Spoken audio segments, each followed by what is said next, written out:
মুসলমান ভাইরা, তদ্রূপ আমার আপনার পীর দাদা হুজুর পীর কিবলা রহমাতুল্লাহি আলাইহি উনি চলেছেন বাংলাদেশের জমিনে, মাটিন টেনে উঠেছেন।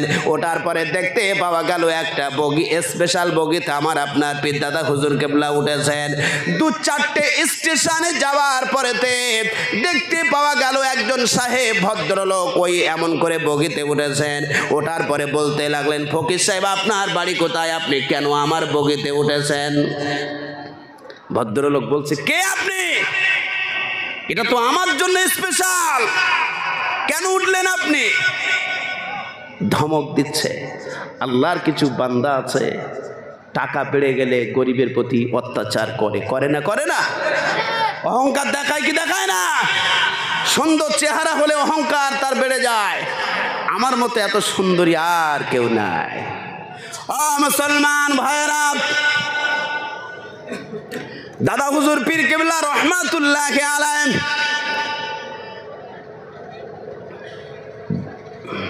উনি বলতে লাগলেন, সাহেব বিয়াদবি মাফ করুন, আমার তো এমন করে সময় সংক্ষেপ হয়ে যাবার কারণে আমি তাড়াতাড়ি উঠে পড়েছি।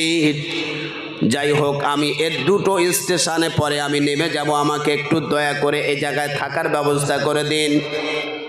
আমার মুসলমান ভাইরা, দাদা হুজুর পীর কিবলা রহমাতুল্লাহি আলাইহি যেই না বলেছেন, বলবার পরে দেখতে পাওয়া গেল ওই মানুষটা অন্য কেউ নয়, উনি হলেন একটা থানার সেজো বাবু, একজন থানার সেজো অফিসার। থানাটার নাম বললে বুঝবেন, গোবরডাঙ্গা বলে একটা থানা আছে, ওই থানার সেজে বাবু। মুসলমান ভাইরা, দাদা হুজুর পীর কিবলা রহমাতুল্লাহি আলাইহির উপরে এতটা রেগে গেলেন, এত গরম দেখাতে লাগলেন আর বলতে লাগলেন, ফকির সাহেব আপনি এই মুহূর্তে নেমে যান, যদি আপনি না নেমে যান আমার হাতে কিন্তু দামি রাইফেল আছে, আপনাকে রাইফেল দিয়ে আপনার বুকে 1, 2, 3টে ফায়ার করে দেব, দুনিয়া থেকে মিটিয়ে দেব, দুনিয়া থেকে হত্যা করে দেব, কেউ আমার বন্দুকের নালা থেকে বাঁচাতে পারবে না। আমার মুসলমান ভাইরা, দাদা হুজুর পীর কিবলা রহমাতুল্লাহি আলাইহি মুস্কে হাসি দিয়ে বলছেন, তিনি তানার জবানে ভাষায় বলতে লাগলেন, আমার মরণের মালিক, আমার জীবিত রাখার মালিক তো আমার আল্লাহ। একবার জোরে বলুন সুবহানাল্লাহ।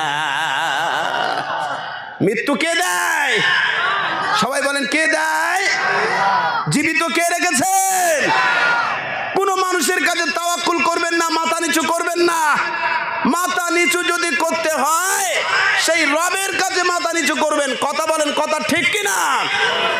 কিন্তু আমরা কিছু মানুষ আছি, কিছু মানুষ আছে, কিছু আহলে সুন্নাত ওয়াল জামাতের অন্তর্ভুক্ত বলে দাবিদার, তারা আমাদের আহলে সুন্নাত ওয়াল জামাতের অন্তর্ভুক্ত দাবিদারের ভিতরে থাকার বদনাম করবার জন্য তারা বিভিন্ন বাবার কাছে মাথা নিচু করে কবরে গিয়ে সেজদা করে চায়। আছে না নাই? এই ধরনের কর্মকাণ্ড আহলে সুন্নাত ওয়াল জামাত বরদাস্ত করেন নাই। এটা হলো সঠিক আকীদা। আল্লাহর নবী বলেছেন 73টা দল হবে। কয়টা? সবগুলো মুসলমান হবে, হিন্দু হবে না, বাগদি হবে না, নাসারা হবে না, ইহুদি হবে না, জৈন হবে না, খ্রিস্টান হবে না, সবাই মুসলমান দাবিদার হবে। তার ভিতরে দয়ান নবী সাল্লাল্লাহু আলাইহি ওয়াসাল্লাম বললেন, তারাকতু ফীকুম আমরাইন লান তাদিল্লু মা তামাসসাকতুম বিহিমা কিতাবুল্লাহ ওয়া সুন্নাত রাসূলিল্লাহ। ওই বিদায় হজের ভাষণে আল্লাহর নবী বলেছিলেন, সাহাবীরা তোমরা একটা জিনিস মনে রেখে দিও, আমি নবীজি আজকে তোমাদের থেকে বলে যাচ্ছি, আল্লাহর রসুল বললেন এরকম সময় যখন তোমাদের কাছে আসবে তোমরা 2টো জিনিসকে ফলো রাখবে। 1 নাম্বার, আল্লাহ তাআলার পক্ষ থেকে কোরআনুল কারীমকে তোমরা ফলো করবে। 2য় নাম্বার হলো আমার রেখে যাওয়া সুন্নাতকে তোমরা অনুসরণ করবে। আল্লাহর কোরআন আর সুন্নাতটা অনুসরণ করলে তোমাদের রাস্তাটা ডাইরেক্ট জান্নাতে যাবে। জোরে বলা যাবে সুবহানাল্লাহ? জোরে বলবেন না সুবহানাল্লাহ? আমরা আহলে সুন্নাত ওয়াল জামাতের আকীদার অনুসারী। কথা বোঝাতে পেরেছি বাবা? কোন দিকে কান দেবেন না, ভেজালে কান দেবেন না, বিপদগামী হয়ে যাবেন। আমার মুসলমান ভাইরা, দাদা হুজুর পীর কেবলা রহমাতুল্লাহ আলাইহি যখন এমত অবস্থায় কথাটা শোনালেন, শোনানোর পরে দেখতে পাওয়া গেল ওই গোবরডাঙ্গা সেজে বাবু তার বন্দুকটা নিয়ে আমার আপনার পীর মুজাদ্দিদুজ্জামান আবু বকর সিদ্দিক রহমাতুল্লাহ আলাইহির বুকে নলাটা ধরেছেন। ধরবার পরে একটা ফায়ার করলেন। ফায়ার যখন করলেন সেজে বাবু মনে করছেন মনে হয় এবারে ফকির সাহেবের বুকে আমার গুলি ঢুকে যাবে, বিদ্ধ হয়ে যাবে। মুসলমান ভাইরা, ফায়ার যখন করলেন উনি মনে করছেন মনে হয় গুলিটা বেরিয়ে গেছে। বন্দুকটা টেনে দেখেন ফায়ার হলো না, গুলি তো গুলির জায়গায় রয়ে গেছে। ফকির সাহেবের জায়গায় দাঁড়িয়ে রয়েছেন। দ্বিতীয়বারে আবার ধরলেন, বলতে লাগলেন ফকির সাহেব আমার এই গুলির এমন করে আঘাত থেকে কেউ রেহাই পায় নাই, কেউ নালা থেকে বাঁচায় নাই, আজ তুমি আমার থেকেও বাঁচবে না। প্রথমে মিস্টেক হয়েছে, দ্বিতীয়বারে আর কোনো মিস্টেক হওয়ার জায়গা নাই। দ্বিতীয়বারে যখন বন্দুকের নালাটা টানলেন, টিকারটা টানার পরে দ্বিতীয়বারে ফায়ার হলো না।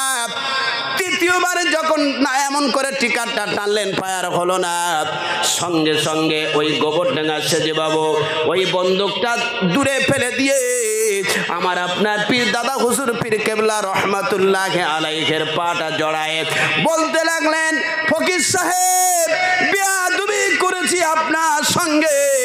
আপনি কোন স্রষ্টার ইবাদত করেন, কোন আল্লাহর ইবাদত করেন, কোন মালিকের ইবাদত করেন, আমি বুঝতে পেরেছি আপনার সঙ্গে বেয়াদবি করবার কারণে। ওয়াজের মজলিস অন্য সময় হবে। ছোট্ট যে ইতিহাসটা বলছিলাম, দাদা হুজুর কেবলা রহমাতুল্লাহ আলাইহি হুজুরের হাতে হাত দিয়ে পা জড়িয়ে ওই গোবরডাঙ্গা সেজে বাবু বললেন পীর সাহেব, ফকির সাহেব আপনি আমাকে মাফ করুন, আর আপনি আমার বাড়িতে চলুন, আমার আহাল বর্গ আপনার হাতে হাত দিয়ে কলেমা পড়ে মুসলমান হয়ে যাবে। ওই ধর্মের ভিতরে থাকতে চাই, যে ধর্মের ভিতরে ভ্রাতৃত্ব শেখায় ওই ধর্মটা মানতে চাই, যে ধর্মের ভিতরে থাকলে আল্লাহকে চেনা যায়, নবীকে চেনা যায়, দুনিয়ায় কারুর প্রতি কারুর হিংসা বিদ্বেষ থাকে না, ওই ধর্মটা আমাকে শেখায়া দেন। এই কথা বলবার পরে দাদা হুজুর পীর কেবলা রহমাতুল্লাহ আলাইহি হুজুরের হাতে হাত দিয়ে কলেমা পড়ে মুসলমান হয়ে গিয়েছিলেন। জোরে বলি সুবহানাল্লাহ। আমার মুসলমান ভাইরা, ওয়াজের মজলিস অন্য জায়গায় হবে ইনশাআল্লাহ। আমি আসি প্রায় 3-4 বার এসেছি, আমার হুজুরের সঙ্গে অনেকবার দেখা হয়েছে। উনি আমাকে দোয়া দেন, যখনই আসি সম্মানের সঙ্গে বলেন আমার কলকাতার বাবুটা কোথায়, খবর নেন। আমি খুবই গর্বিত, আনন্দিত। 2টো মাদ্রাসা চালাই। আমি হুজুরকে ইনভাইট করবো ইনশাআল্লাহ আমার মাদ্রাসায় ভিত স্থাপনের জন্য, এবং আরেকটা মাদ্রাসা তো আছে ইনশাআল্লাহ নিয়ে যাব, এটা আমার মনের আশা। তবে আপনাদের কাছে একটা সংক্ষিপ্ত কথা বলি, আমাদের মসজিদের কাজ চলছে, আমি মুসাফির, আমার জন্য দোয়া রাখবেন আর আমি মুসাফির দোয়া করব। নবী বলেছেন মুসাফিরের দোয়া কবুল হয়, গ্যারান্টি। বিশ্বাস করেন আপনারা? বিশ্বাস করেন আপনারা? আমার একজন ভাই পারবেন, আল্লাহর ঘরের কাজ চলছে, আমি মুসাফির, 5,000 টাকা একটু আমার হাতে দেবেন আর বলবেন হুজুর আপনি মুসাফির একটু দোয়া করবেন আমার ব্যবসার জন্য, কি আমার চাকরি করি আমি, কি আমার বাবা মায়ের জন্য, একটুখানি মেহেরবানি করে কাছে যদি না থাকে একটু ওয়াদাটা করবেন হাত তুলে, ওখানে দাঁড়িয়ে একটু বলবেন আমি দোয়া করব, হুজুরও লাস্টে দোয়া করবে ইনশাআল্লাহ।